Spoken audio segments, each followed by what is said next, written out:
Hi friends, this is Sandhya here. Welcome to International Desi channel. Today we are going to cover the work and life in Japan. This is part of our global career and opportunities for the Indian professionals, Indian as well as other international professionals as well. Today my guest is Mr. Yogendra Puranik, popularly known as Yogi. Hello. Welcome to you, Mr. Yogi. Thank you, Sandhya. And let me give you a brief background about him. Yogi-san has 2 decades of impeccable the corporate career. He worked in leading IT as well as banks, and that includes Infosys, Fujifilm and Mizu Bank. His last designation at Mizu Bank was Vice President Operational Strategy. And after Mizu Bank, he has entered into public life and he's helping community as well as Indian living in Tokyo, also other part of Japan. And he is been working since last 5 years. In 2019, Yogi-san became first Indian origin assemblyman from Idugawa assembly, right? Yeah. Okay. And after that, he has been continuously working for the betterment of the community, and recently he tried his luck for the Tokyo Metropolitan Assembly in 2021. Let's now start. Yogi-ji, this is the first time I'm covering about the Japan. We always looked up to Japan, and there was always a curiosity about the Japanese lifestyle, culture, and the quality. We always were and the way we know the US life and career or UK life and career, that much information is not available in the public domain. Exactly. So many people are curious about whether to make a career in Japan or travel to Japan. Traveling is okay, but still how there will be work life or what kind of difficulties they have. So today's topic, we are going to basically cover all the subjects related to this. So this will be a kind of a guide to future professionals or businessmen who wants to enter into Japan. Exactly. So my first question to you, how and when you have come to Japan? Great. First of all, before we jump into this topic, sure, let us look at a bit of statistics of. So Japan right now has a living population of around 3 million non-Japanese people. Oh, okay. And more than half of it actually is the Chinese population. If you look at Indians, it is hardly 40,000. If you look at Nepalis, it is just now touching around 100,000. Quite a big population. A big population in terms of Nepalis. So Vietnamese are also now increasing. If you look at the Indian tourist, before Corona, Indian tourist coming to Japan touched to around 150,000 people, which is compared to people coming from other countries, or in fact Indian traveling to other countries as tourists, 150,000 coming to Japan is fairly less. So I was just writing an article and about myself, like when I came to Japan for the first time, what was my impression about Japan? And when I came to Japan for the first time, I had already learned Japanese language for 3 years. Wow. So I had a very good exposure to the Japanese language. Having said that, I didn't have an exposure to the Japanese people or their culture. So much of culture means, of course, I knew chopsticks and how to use chopsticks and eat noodles. So that we practiced at the school, but not much about the history and culture and the people and the lifestyle of Japan. So when I was trying to recollect, when I first came to Japan, my knowledge about India was limited to a Japanese person who acted in the commercial, the advertisement of Suzuki Samurai bike, and he would just go on saying no problem, no problem, no problem, and then he causes a problem. And then there was I think one more ad in which there was a sumo guy. So hardly I think these two, and one more mosquito ad where the Japanese guy was eating mosquitoes, kind of. So and I remember in my 8th standard there was just a small part on just a half of page of text kind of on Japan, and there was a picture of the Japanese characters. That's it. So, and today, has the picture changed a lot? It's not, as you rightly said, that not so much of information is available in the public domain as it is available for the US or the UK. Good part is that wherever kids are learning Japanese, or people in India are learning Japanese, they are getting some exposure to the language, and they are now getting a better exposure to the culture of Japan than my times 25 years back. But not many of them are landing into Japan. Those who are landing into Japan are actually not from that language domain. Most of the IT people who are coming from so many companies are not at all coming from that Japanese language education background, academic background. And that is the whole gap actually being generated over there.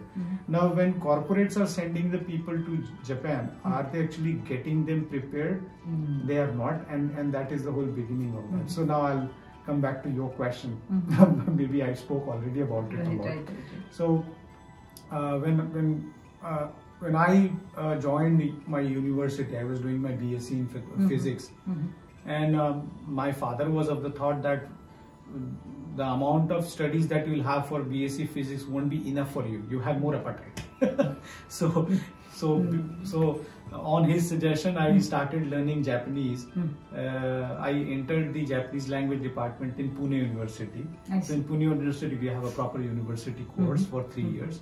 So I joined that program. And while doing BSc, I also started doing a private IT program from Datamatics Corporation. Those times, actually, Datamatics and AppTech kind of private institutions were much more famous than any other thing. So I started doing that program. So slowly I picked up the Japanese language very well.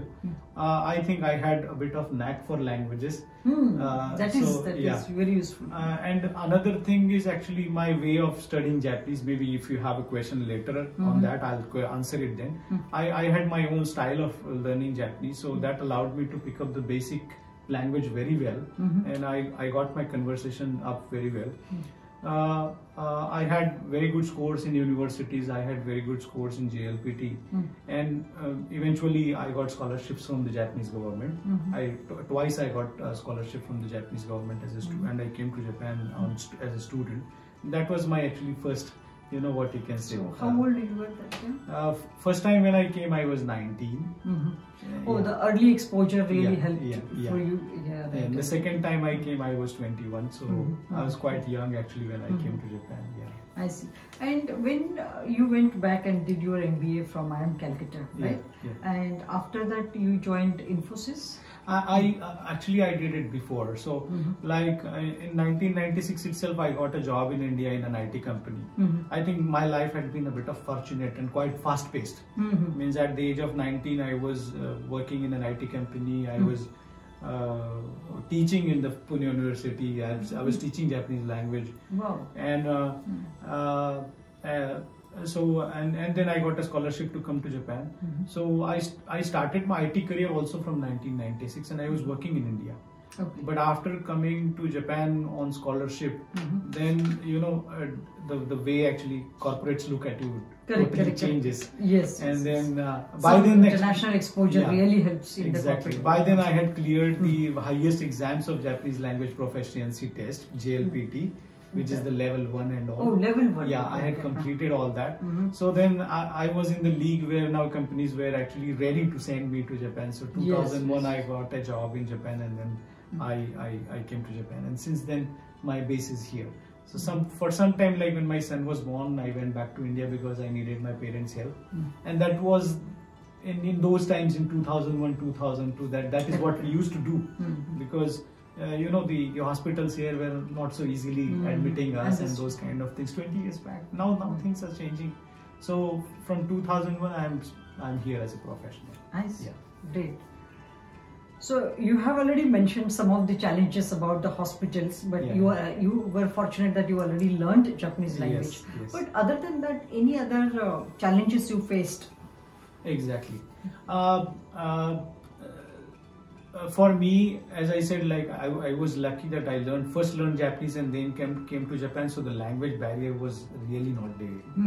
Of course, sometime when the Japanese people around me or in my office, when they would talk in their own natural nuances, sometimes I would find it difficult to actually understand. But otherwise, not a big issue. Now, if we try looking at problems, problems could be on the daily life front at home, or problems could be at the professional front, or problems could be at the administrative front where you need some help, government help, you need help from city offices, and you don't get enough support for whatever reason. So from the office front, I think the first challenge was the way of working of Japanese, the way of managing the time, the way of documentation, the way of communication is quite different.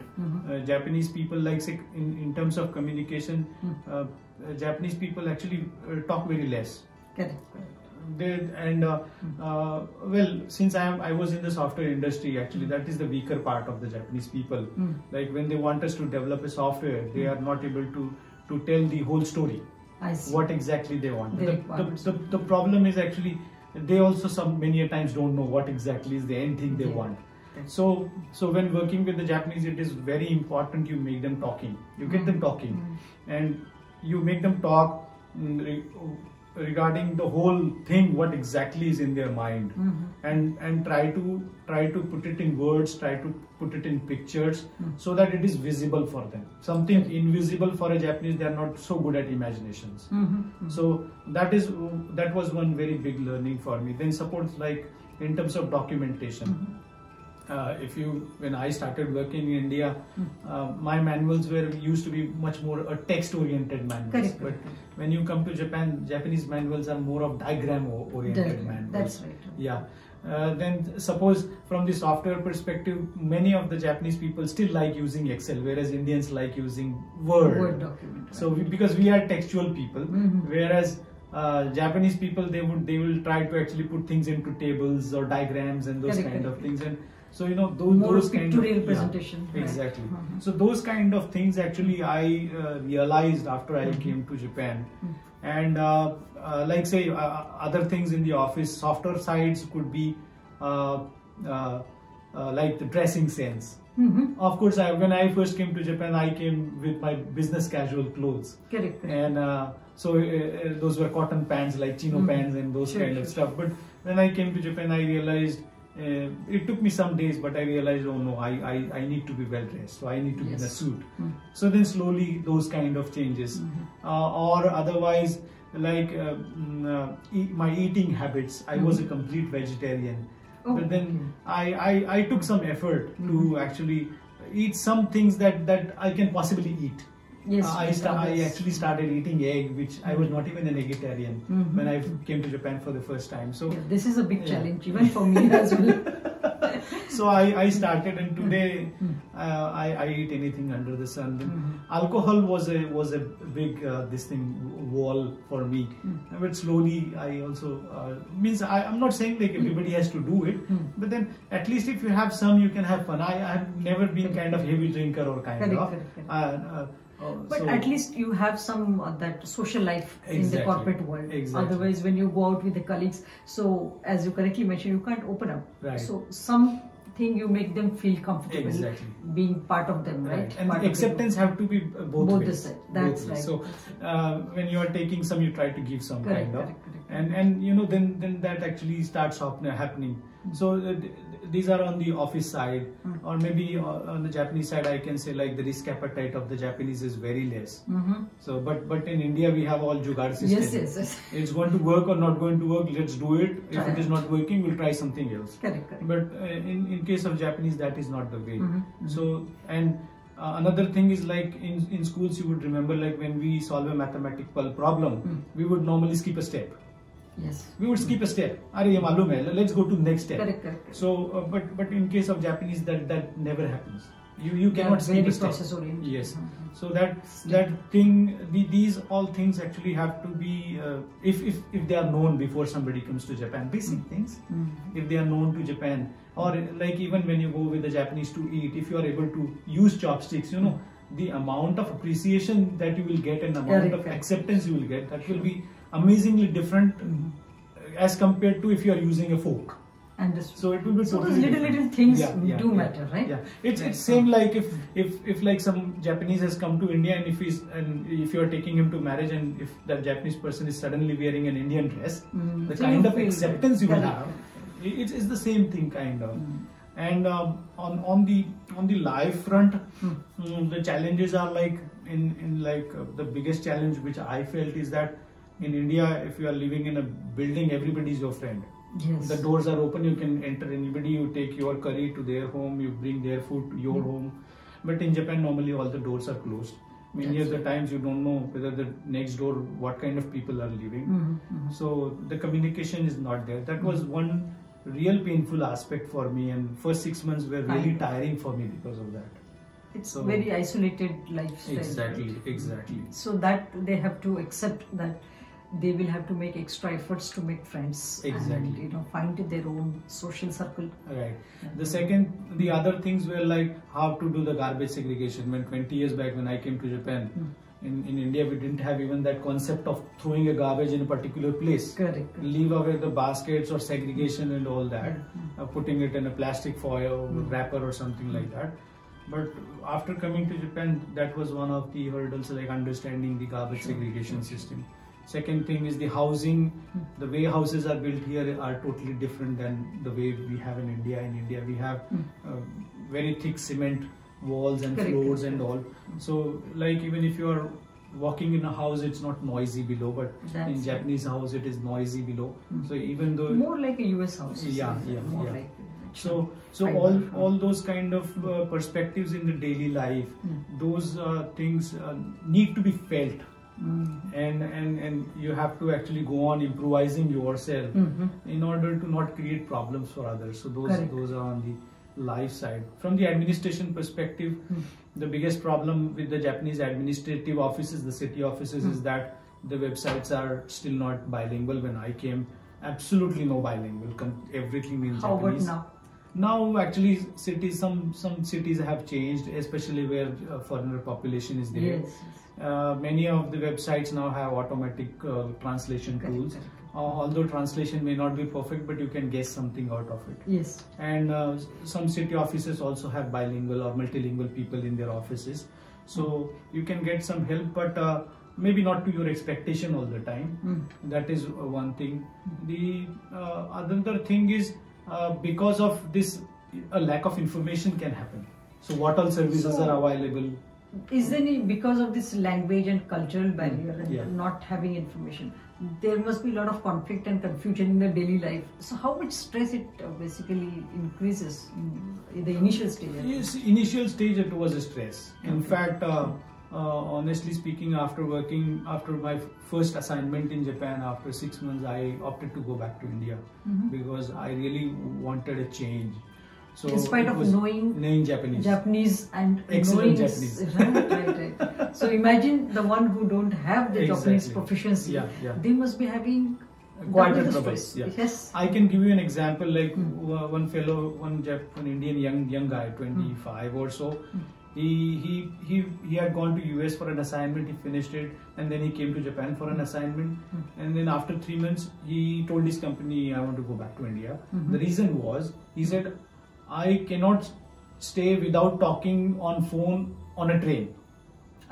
Okay, and that is just not allowed. Why can't we talk on a train in a phone, on a phone in a train? Yes. So that was like a pathetic thing for him. And he said, I just cannot sustain that kind of. People have all weird ideas. I know reasons for yes. But the someone who is new directly coming from India to here, it is a complete cultural shock actually, because big shock, right? It is because here people are very considerate, they are quiet, they are systematic, self-disciplined, and we are just opposite of that. We are free. I won't say indisciplined, but we are free. We are free. Yes. We enjoy our life actually. Right. So, I mean, even though all these difficulties are there, still there are what we call young professionals. Yeah. They want to make their career. Yeah. They want to come to Japan and prosper. Yeah. So in spite of all these things, even if they want to, if they are determined to come, what are these key factors you want to tell them? How do they prepare themselves? Apart from Japanese proficiency, something else they need to prepare so they can easily settle down without having much of a shock. Exactly. Now,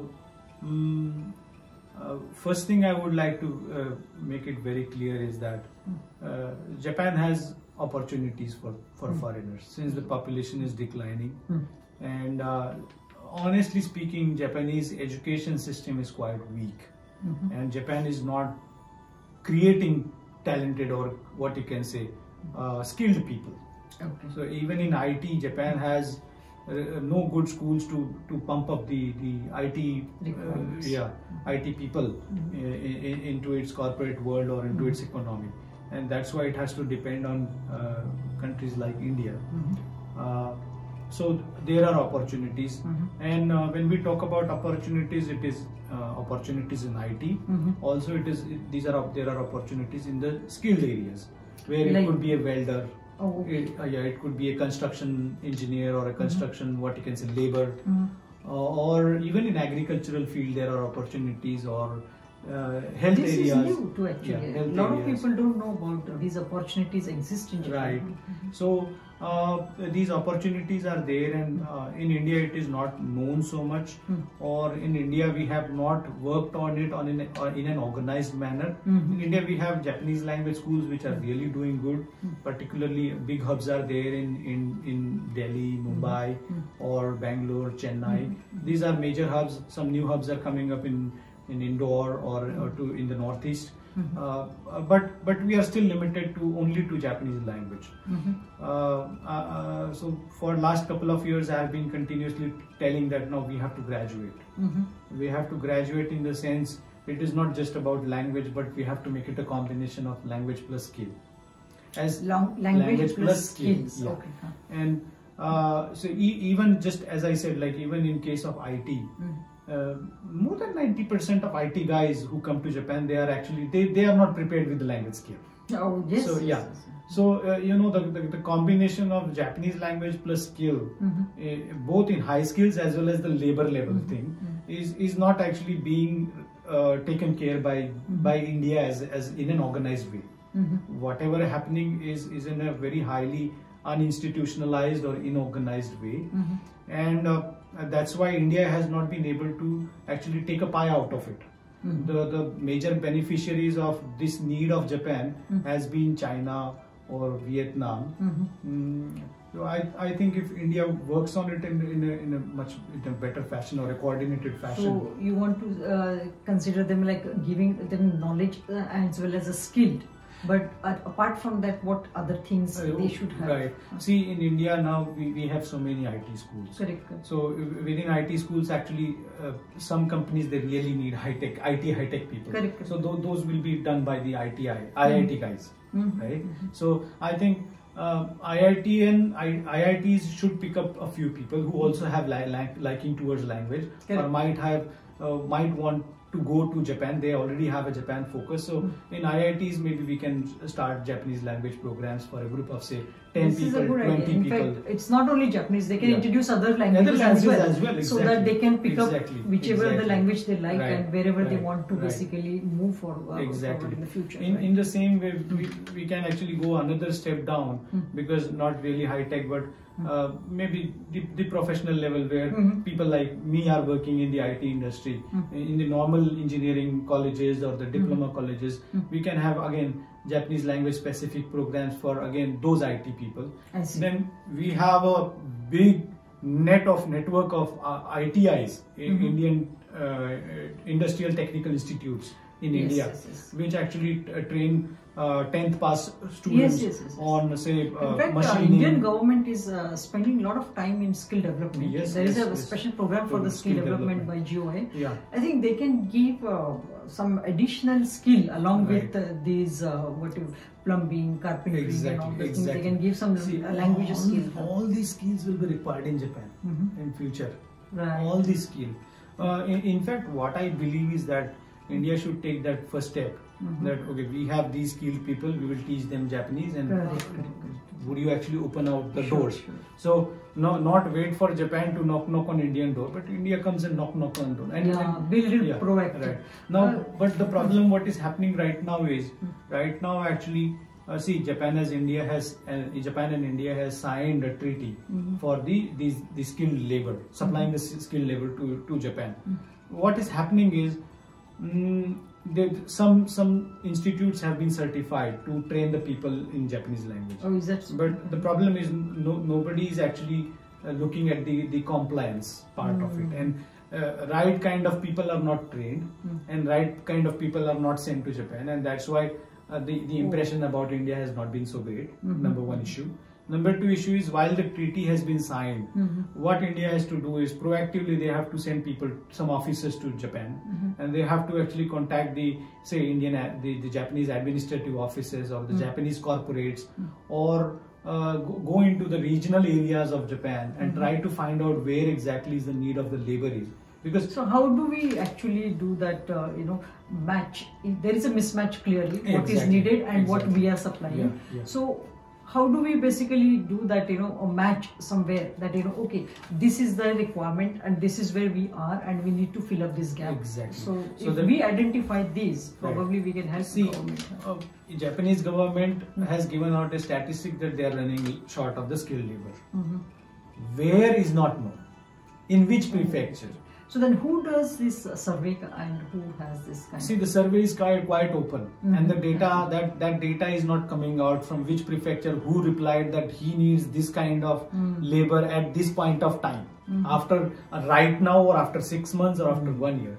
So the best solution will be either Japanese government does it and offers the data, but what right now Japanese government is expecting that the government, like the other party, they come and they find out where the opportunities are and they place the labor. Correct. Which actually, honestly speaking, I don't think will work so well. Ultimately, Ultimately, it will be the Japanese government who will have to put up a system. Maybe there has to be some kind of a bridge for, they need to create a bridge, maybe in the India or in Japan, before they are basically put on the job. Right.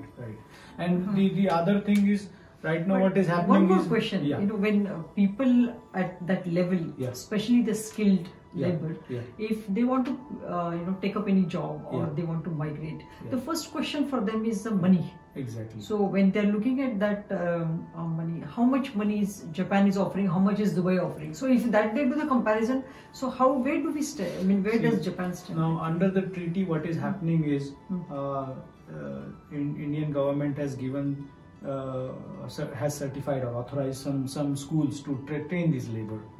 Now, just randomly people are being picked, and they are either taught Japanese or they are not taught Japanese, but they are like dispatched to Japan. But now actually there will be an exam regime, kind of examination structure will start, which will be now a tougher part of it. But until now, what has happened is most of the people have come to Japan by giving under the table money. It is, and the amount of money is like 5 lakh rupees to 10 lakh rupees. So you are talking about the private agencies? Yes. So that's part.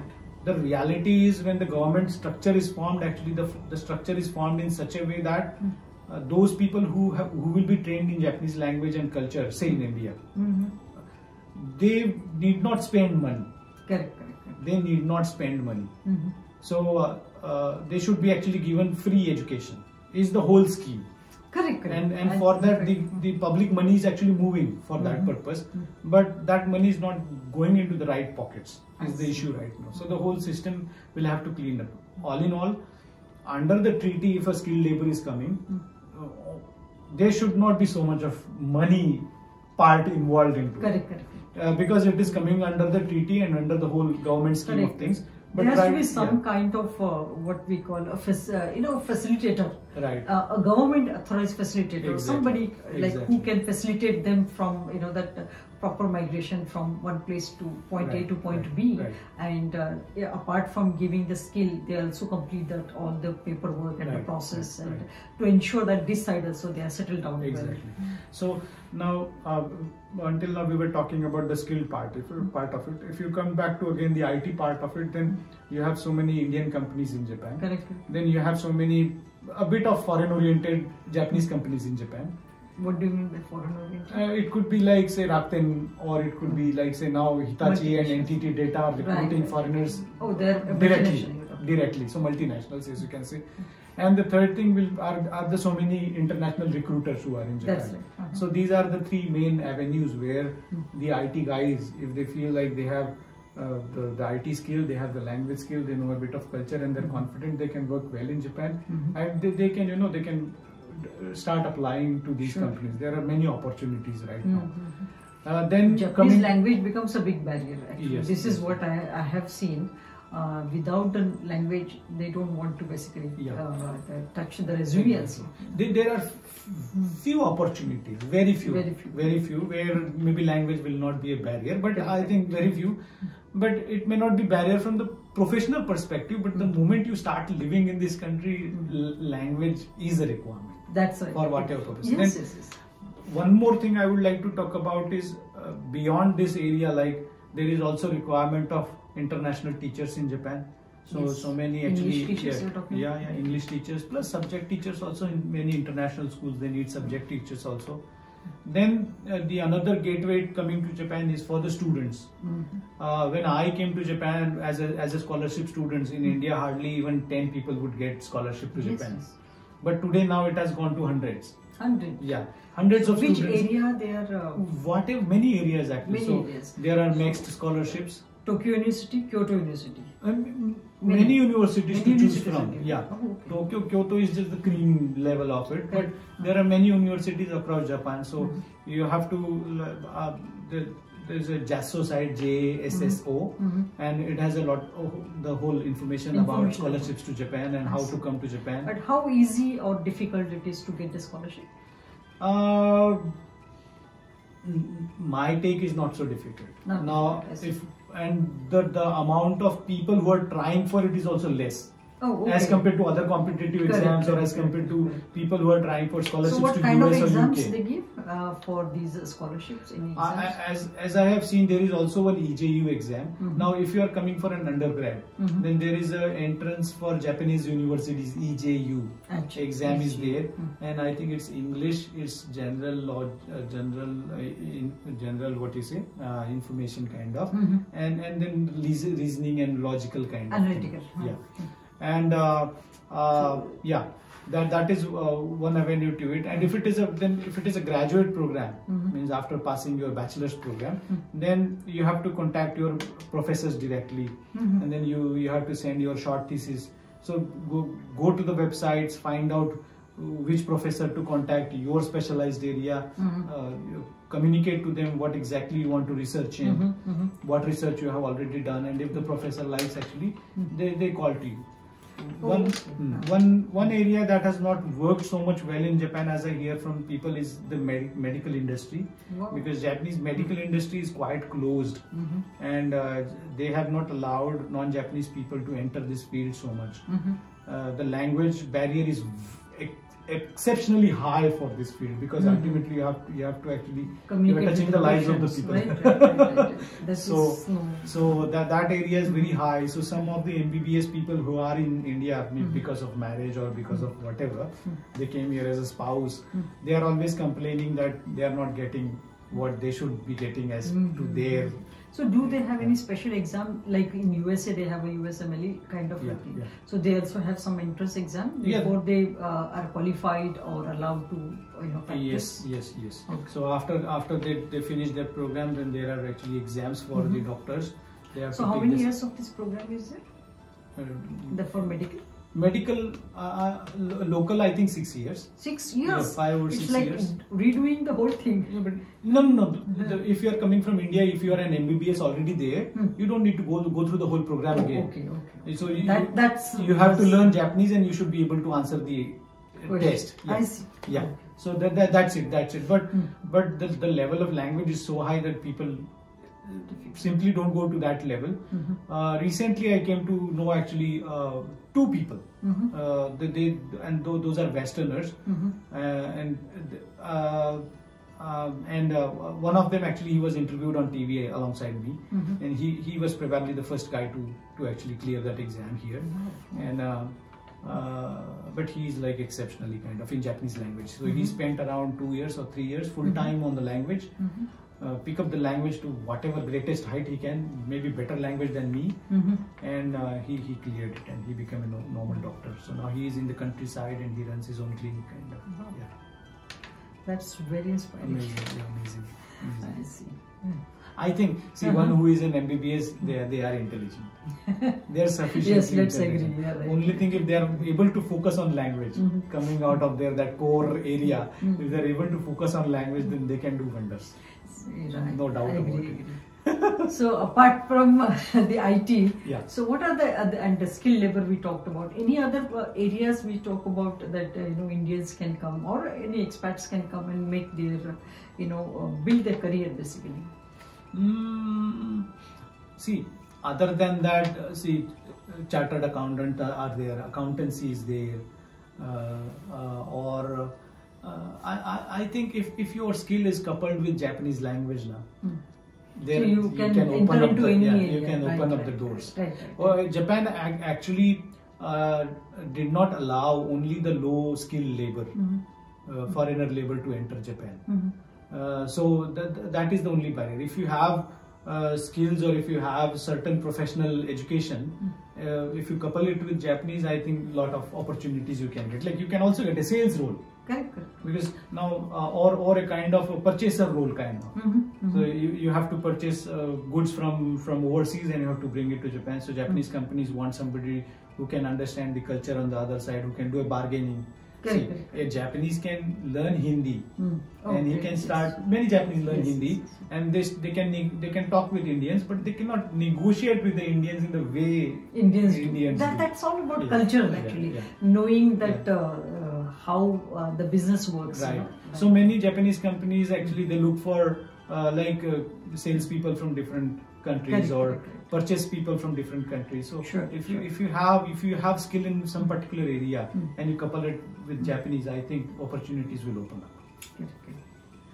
Great. We have covered quite a bit of a profession and the professional area, the skills, the barriers, and what opportunities and also many things. Can I add one more before you go to the next question? Is that right now we are talking only about the person who comes to Japan as a professional, or maybe who comes to Japan as a student or dependent. But when somebody comes, there are dependents also. The family members are also coming. So it could be the spouse or it could be the kids. And a general failure I see is that even those people, those professionals who come to Japan with certain language, certain knowledge of language or culture, they normally don't try to impart the same to their spouse or to their kids who are going to come with them. So that extra effort has to go on. That extra effort has to be made because now we have so many tools available. In India, Japanese language institutes are available now everywhere. Online teaching is available everywhere. Some online information is available. Now what we have done is we have formed this All Japan Association of Indians in Japan, AJAI. That's in here. Right? So we have a website, and on the website we have offered so much of information in a very categorical manner. Right. You can go and you can from the table you can really know where my information is lying. Correct. So we have made it as a process flow. Before you are coming to Japan, immediately after you have come to Japan, once you have settled down in Japan, and when you want to go back from Japan. So what all things you need to know or you need to do, kind of everything we have put up there. Some other sites are also there. So that information is available. I think when somebody is coming to Japan, that professional's or student's responsibility is gear up himself or herself, and also gear up the family members who are going to join Correct. him or her when coming to Japan. That's there are so many topics are there to cover actually, but it is difficult. Like for example, we are talking about if somebody wants to retire or somebody wants to, then there is a retirement related lot of information. Exactly. Somebody wants to go back, then there is a pension how they want to cover. Right. I think I will provide a link to all these videos which you have shared, and so that they can go through that. That is basically next level when they decide to come to Japan. So even before coming, before deciding to come, if they want to know about scholarships, all those information are also there. Yeah, so they can. So I will get those information and along with the video put those information also. This is quite insightful on what we covered in terms of the professional and the life and culture in Japan, and how someone who wants to basically travel to how someone can prepare themselves before entering into Japan, right? And now here I want to basically go to the next level and focus primarily on yourself, about your political career. How this thought came into your mind that you want to enter into this political, and that too in Japan, where it is like almost impossible, you know, like you know, it's very closed society, and acceptance is very low for the outsiders. So how did you decide? Right. So when I came to Japan, I was also within myself, not so much looking out towards the society, what's happening out there. For me, I was like, okay, I'm trying to learn and I'm trying to improvise, and my life is going on kind of. After that, then I came here with my son in 2003, and when we started living together, then I started feeling some challenges kind of.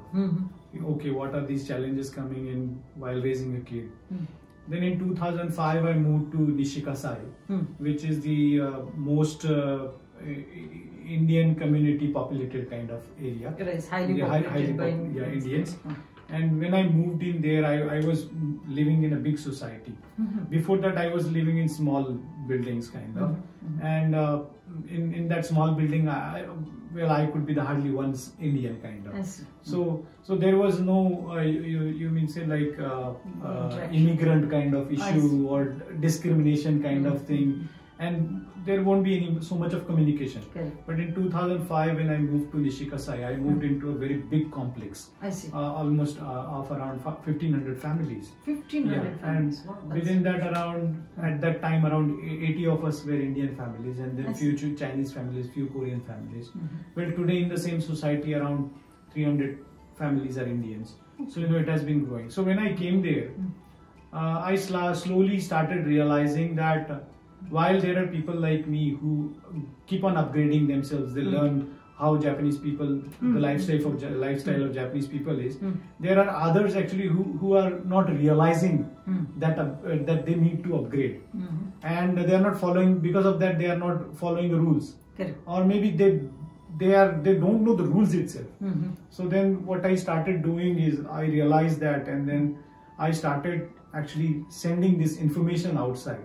As I said to you in our previous conversation, like then the Japanese administrative sites or nothing was in English. So you know, like it's say for example, like very common topic like garbage segregation. We wouldn't get any information in English as such. I see. So that this is how you have to segregate and this is what you have to do. Most of the displays and everything will be in Japanese only. The websites, the government websites were all in Japanese. So then I realized that, and then I started translating the information and sending across the information to the community. Even in my complex, my society where we were 1,500 families, there we had a resident committee, local resident committee. So I told to the resident committee that we need to actually put up things into English as well. And there are also Chinese people who don't know English, but at least we start with English. And then we started actually pasting some informative, you know, displays in English.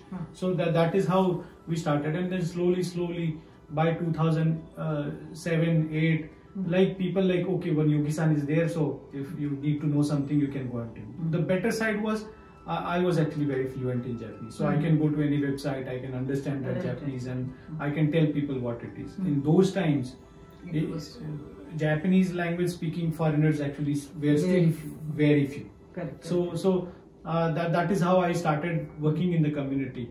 So by 2007-8 we also started community Japanese language classes.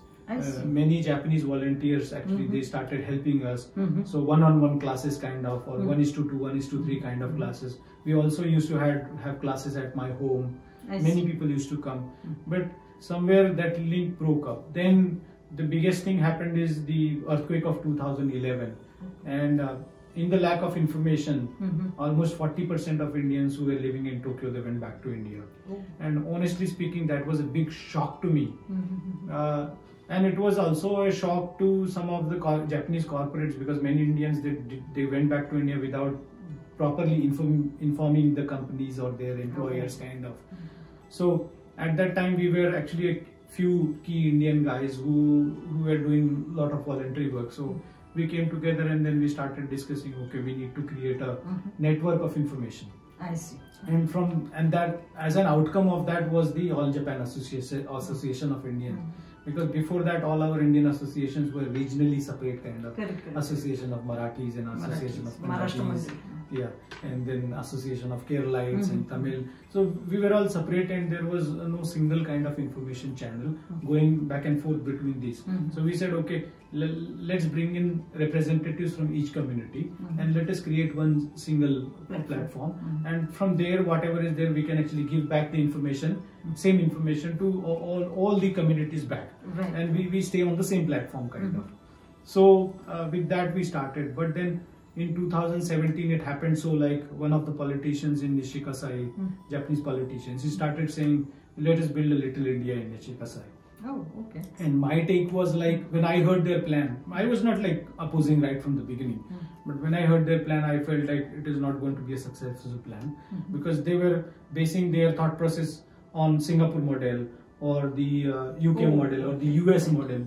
But very clearly we all know that the Japanese mentality and the way they look at foreigners is not as same as the Singaporeans or as same as the UK or the US. So I said, see, either you have to change this model or you have to stop this. Because, first thing is your model is not going to work. Second thing is, no Indian in this community in Nishikasa is saying that we want a little India. Because our first priorities are totally different. We want Japanese education. We need information in English. We want need to some integrate interaction. in Japanese culture and society. So those are our priorities, and I'm not sure while you are trying to create this project, I'm not sure for whom you are creating this project and whose idea is this to build the whole little India. So then that discussion actually fairly went into a tangential direction, and we couldn't come into the right terms. And then I realized that maybe this is the time I need to go into the public side of things and speak out publicly. And at the same time, I need to let the people in the public offices know what exactly is the immigrant community expecting out of them. And not just immigrant community, but what exactly are the Japanese expecting out of us? Because both ways. Yeah, because by then, since 2005 to 2019, when I jumped into elections, for those 14 years I was living in the same place in Nishikasai. Correct. And I have had an interaction with at least 2,000-3,000 Japanese people who apparently voted for me, and I knew what was in their mind and how they wanted to do an integration with the immigrants, but there was no opportunity being created for them. Some one-off Diwali festival can happen once a year, but that is not the ultimate solution. You have to actually create an interaction model that will go on, and that model even today Japan has not successfully built, and it can be built only through an initiative from the public office. It cannot be built on a scale that is required today by individuals or by NGOs. It will not happen. So the public office has to move, and that was the message actually I wanted to give.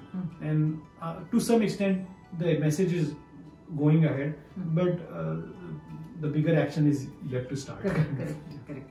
It is interesting because what I see is that most of your voters, Yeah. I mean, who is going to be actually local. Local, yes. Because Indians hardly have a Japanese passport. You Yes, know? yes. I mean, they have, but Yeah. numbers are very few. Yes. And in this case, you have to actually cross over to their side Yes. and understand their requirement and, Yeah. and build that faith that Yes. you are the person who can support and actually do good for the community. Exactly. It must be very difficult and challenging. No? It was challenging, in fact, when I first stepped into the election. Our guess was that I'm going to lose it.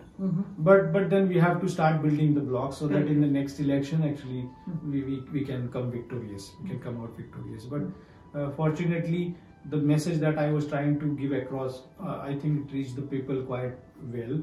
And people actually supported me in a very large number. Then almost double the votes that was actually required to clear the elections. I see. So, so from that perspective, so I was actually one of the topmost vote gainer from the elections, and that also helped me to get a lot of respect and a lot of weight in my voice in the assembly as well. That is needed quantity. Now, when I went into the assembly, I can 100% tell you, I realized that they don't have any idea about how to go about this immigrant population, or how to go about the diversity in the society, or how to go about the, say, Japanese language education.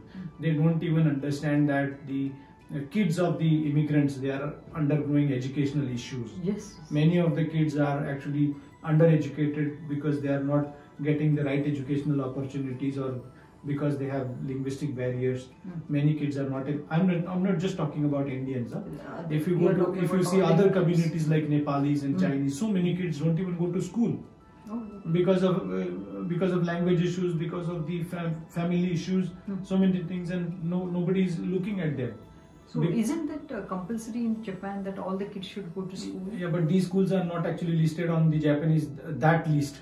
So nobody was looking for it. Only in 2000. So how do they handle them in that case? Only in 2019, when a newspaper called as Mainichi Shimbun, it's a national daily newspaper, they made a cry out of it that there are around 20,000 non-Japanese kids in Japan who are not getting education opportunities. The compulsory education they are not getting. And then the Japanese government started an investigation. But I was in public office then, and I saw how that investigation was being handled. Output was not like 20,000, but there were thousands of kids actually who were not really going to the school. Then all these kids were actually brought onto the list. Their parents were contacted, why the kids are not going to school, what can be done, kind of. And the situation has improved, but the solution is not 100% yet. But at least some kids started going to school. Yeah, they did. Okay. They did. That's quite The problem, one problem behind that was, until few years back, until 2014, July to be precise, the Japanese and Indian registration system, the citizen registration system, it was totally different. What do you It was on two total different systems, and this compulsory education and many of the things were not actually applied here.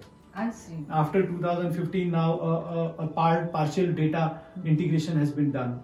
So now the data has come together. But even now, like your residential tax or many of the things are still on two separate systems. Yes, I remember we got a letter from Chu City office saying that why your son is not going to school. Because he's registered here as a resident. And he's going to an international school. He's going to international school in India for a time being, because in the boarding school. So then we had to give them explanation what exactly happened, because we tried for international school here and then he opted for boarding school. And that would have happened in 2000 end or 2019 end or 2020 beginning maybe. 2020 end. That's right. So only after that Mainichi Daily, actually they made news out of it. Only after that the government started moving, and that's why you got the letter. Otherwise, until then, nobody was even caring. And you know, that is the whole problem about Japan, because we are the first generation who have come to Japan, and we are trying to become a part of this ecosystem. And if our next generation is not able to become a part of this ecosystem, what is the point? Correct. What is the point? Because then you can't retire here, or maybe you can't see the future here. Yeah. Because So, you have to move. the point is Japan needs people. Correct. And if they are not able to actually keep our second generation here and just look for new people, how is it going to work for Japan? In They fact, are it is more losing out. difficult. Yeah. Because what happened, the person who's already lived here, easy for them to integrate in the society rather than bringing the new people, because they already know that Japan, their lifestyle, at the most they can put a little more effort and learn the language. But the loss has already happened. My son is so fluent in Japanese. Oh, he is now used to the life cycle here. He can eat anything that a Japanese eats, and he understands how they behave, But then, when my son used to go to the public school in Japan, and then he was abused by the teacher there. So then we decided to send him to UK for education. And now in his mind he feels like it's better he works in UK. So as I see, I think Japan has lost one person who was going to be in this nation. Yes, and that too, like person who is already well settled, then he could have been easily integrated into society and contributed towards nation. Yes. That's sad. I think, understood the points. Yeah. Thank you. And what is your way forward now? What do you want to do now? You have come from this, and then I'm sure you want to continue in the public life. Yeah. And how would you like to go ahead now? Okay. So just recently, as you were stating, I ran for the state elections, and I lost by a small margin. Is that equivalent to MLA in India? Yes. I see. Yeah. Okay. So I lost. That's a big, I lost by a smaller margin. Oh. Yeah, and sad. I lost by some smaller margin. So I'm out of office right now. So I was planning to run my next city councillor elections, but in the meantime, I got an opportunity from the education board to be a principal of a public school in Japan, and I'll be the first foreigner to be a principal of a public school in Japan. And the school is from middle school to higher school, so almost 900 students in the school. So what is your role there? I will be the principal, and the expectation out of me is that they want to create a role model school from globalistic perspective, where the kids will have a global perspective. And so it will be a national model kind of what they are looking at. And so I'm right now thinking that I'll work on this as a principal on this project for 4 years or so, and then I'll come back to the political side of things. What the one disadvantage is that normally Japanese people like continuation. So if I would have continued as a city councillor, people would have looked at me from a different perspective.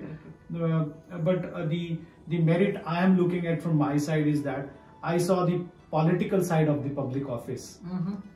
Being a principal will allow me to see the bureaucratic side of the public office. That's right. So I'll be sitting on a different wing. And even when I was a politician, the second most key agenda, or in fact the first most key agenda of manifesto for me was education. Because I believe unless the education in Japan changes, see right now education in Japan is unilingual. And since it is unilingual, the kids here actually they get very less opportunity to understand the other countries, the culture of other countries, or when I see the professionals Japanese professionals, even in my bank, like Mizo Bank, I was working, all elite class people, all coming from Tokyo University, Kyoto University, all cream people kind of. But when I used to go with them, travel overseas with them, I would see their low self-esteem or their low confidence, their inability to communicate, even though they understand the language. So, I believe this all can change only when education will change. So if I am able to actually create a model for that in the next 4 years, I think that is going to work. And once getting opportunity to see the bureaucratic side of things, how things are working on that side, what is the overall thought process about, say, political side of things, I think that will give me a better picture to work bigger as a politician. The 4 years you will be dedicating to yourself to that role, and then again you will come back to the political side. Right now I'm thinking like that. So is it like again going back to the city council, or again you are going to rerun for this? I will try it. Right now I'm thinking that if I am able to build up, then I'll go for the national elections. National. Because so this one was a metropolitan which you were trying earlier, right? yes. Those were National the state level elections, means is like that MPs MP, and all yeah, that yeah. central. Okay. Because after working as a city councillor, I have realized now I have come to an understanding of the whole model of assemblies in Japan. What exactly is possible is in which model, which assembly, and I have understood the limitations of working as a city councillor, or for that matter, limitations of working as a state assembly MLA. And I also understand what could be the limitations working as an MP. Correct. Because you know, the way democracy works in India and the way democracy works in Japan are two totally different things. In Japan, politicians work like office holders, like normal professional people, like the way people go to office. Right. And if you see the assembly debate also, they will have certain rules in which they will be bound. So in India, if you see, the debate happens open, kind of amazing, without any boundaries. Yeah, without any boundaries. People right. talk what they want to talk, and they talk when they want to talk. But in Japan, like even like if you have to debate on a certain agenda, you have to give a notice 2 days before that I am going to debate on this agenda, or I want to debate on this agenda. So with that, actually there are a few limitations, and the Japanese politics at higher level has still not advanced so much that they will actually try to change the things at such a faster pace. Things in Japan will always move at a slower pace, and it will be really harming for Japan, is what I feel. But ultimately, this country, they then try to save themselves from inside. That they created that kind walls. of a layer wall, right? Yeah. And so everything is within that. Yeah. But how isn't that difficult for you? Because even going for the national level election and building that confidence among the community, it's you are talking about primarily the Japanese local, and someone asking them to trust you to lead them and in the national level. So isn't that very challenging? It is going to be challenging because until now only one person of foreign origin has gone to the national levels in Japan. I see. And that too, he was Swedish. So so that gives him an advantage, actually, honestly speaking. Since I'm an Asian, actually, it won't give me the same advantage. But having said that, I think the media and the people, they have actually elevated me to some extent. Correct. And because of that, actually, I'm known actually to many people. Otherwise, even in state elections, I did my campaign hardly for a month. And within that month, I was able to gather 21,000 votes, which itself was looked as a great achievement here in Tokyo. Because Tokyo is actually one of the most discriminating state, honestly speaking. Although it is a metropolitan, but it is not. So people are supposed to be open. Okay. So all in all, as I go through this cycle of principle of 4 years, I will see how I can build up. So either I can, after that, I can either build up on the political side, come back to political side and build up there, or I can otherwise build up on the bureaucratic side. Why not become a governor? Oh yes. Why not? Yes, so that is also that one is line also of an thought. option. Yeah. Right. Great. So all the best for your future endeavors. Yeah, sure. And I really wish to see a big, Yogi-san's face in the national political arena. Yes. Thank you for your time. I should say thank you, Sandhya. Thank you for coming all the way for this interview. My pleasure. Thank you. And as an end note, I would like to say to the people, like when we are actually in a foreign land, ultimately we will have to all come together. Correct. And help each other. Yes. Only then actually life will be better. Yes. If we are just within ourselves, we realize that we need people only when we are in problem. Very true. And I see that as a very general thing happening in the community. So I would like to shout out to the community that we all need to come together. Yes. That's right. It is in terms of information sharing, in terms of some action happening. Correct. Both we will have to come together. Sure. Yeah. Agree. Totally agree. Thank you again. Thank you so much.